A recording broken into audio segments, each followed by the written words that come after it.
Hi guys, welcome back to my YouTube channel. ಇವತ್ತಿನ ಎಪಿಸೋಡಲ್ಲಿ ಈಸಿಯಾಗಿ ಚಿಕನ್ ಫ್ರೈ ಹೇಗೆ ಮಾಡೋದು ನೋಡೋಣ. ಸೊ ನಾನಿಲ್ಲಿ 2 ಈರುಳ್ಳಿನ ಕಟ್ ಮಾಡಿ ಇಟ್ಟಿದ್ದೀನಿ ಆ್ಯಂಡ್ ಬೆಳ್ಳುಳ್ಳಿನ ಪೇಸ್ಟ್ ಮಾಡ್ತಾ ಇದ್ದೀನಿ. ಒಂದು 5ರಿಂದ 6 ಹಾಫ್ kg ಚಿಕನ್ನ ಈ ಥರ ವಾಶ್ ಮಾಡಿ ಇಟ್ಟಿದ್ದೀನಿ. ಇಲ್ಲಿ ನೋಡ್ಬೋದು, ನಾನೀಗ ಒಂದು ಪ್ಯಾನಲ್ಲಿ ಆಯಿಲ್ ಹಾಕಿ ಈರುಳ್ಳಿ ಮತ್ತು ಬೆಳ್ಳುಳ್ಳಿನ ಹಾಕಿ ನೀಟಾಗಿ ಫ್ರೈ ಮಾಡ್ತಾ ಇದ್ದೀನಿ. ಈ ಥರ ಬ್ರೌನಿಷ್ ಕಲರ್ ಆಗಬೇಕು. ಸೊ ಈಗ ನಾವು ವಾಶ್ ಮಾಡಿರೋಂಥ ಚಿಕನ್ನ ಆ್ಯಡ್ ಮಾಡೋಣ. ಆ್ಯಡ್ ಮಾಡಿಬಿಟ್ಟು ನೀಟಾಗಿ ಮಿಕ್ಸ್ ಮಾಡೋಣ. ನಾನೀಗ ಒಣ ಕೊಬ್ಬರಿನ ಹುರಿದು ನಾನು ನೀರು ಹಾಕಿ ಪೇಸ್ಟ್ ಮಾಡಿದ್ದೀನಿ. ಅದನ್ನು ಈಗ ಚಿಕನ್ಗೆ ಹಾಕ್ಕೊಳ್ಳೋಣ.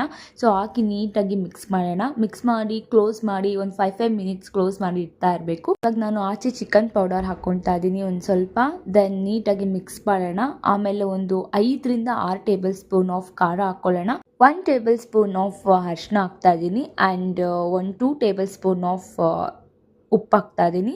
ರುಚಿಗೆ ತಕ್ಕಷ್ಟು ಉಪ್ಪು ಹಾಕ್ಕೊಳ್ಳಿ. ನೀಟಾಗಿ ಈ ಥರ ಮಿಕ್ಸ್ ಮಾಡಿ. ನೋಡ್ಬೋದು, ನಾನು ಈ ಥರ ಕ್ಲೋಸ್ ಮಾಡಿ ಇಡ್ತಾ ಇದ್ದೀನಿ. ಸೊ ಅದು ನೀಟಾಗಿ ಬೇಯುತ್ತೆ. ಲಾಸ್ಟಲ್ಲಿ ಒಂದು ಸ್ವಲ್ಪ ವಾಟರ್ ಹಾಕ್ಕೋಬೇಕು. ನಿಮಗೆ ಫ್ರೈಗೆ ಎಷ್ಟು ಬೇಕಷ್ಟು ವಾಟರ್ ಹಾಕಿ ಒಂದು 5 to 10 ಮಿನಿಟ್ಸ್ ಬೇಯಕ್ಕೆ ಬಿಟ್ಟರೆ ನೋಡ್ಬೋದು, ಬಿಸಿ ಬಿಸಿಯಾದಂಥ easy chicken fry is ready to eat. Thank you guys, thank you for watching my video. For more videos please subscribe my YouTube channel ಊಟ ತಿಂಡಿ. Thank you.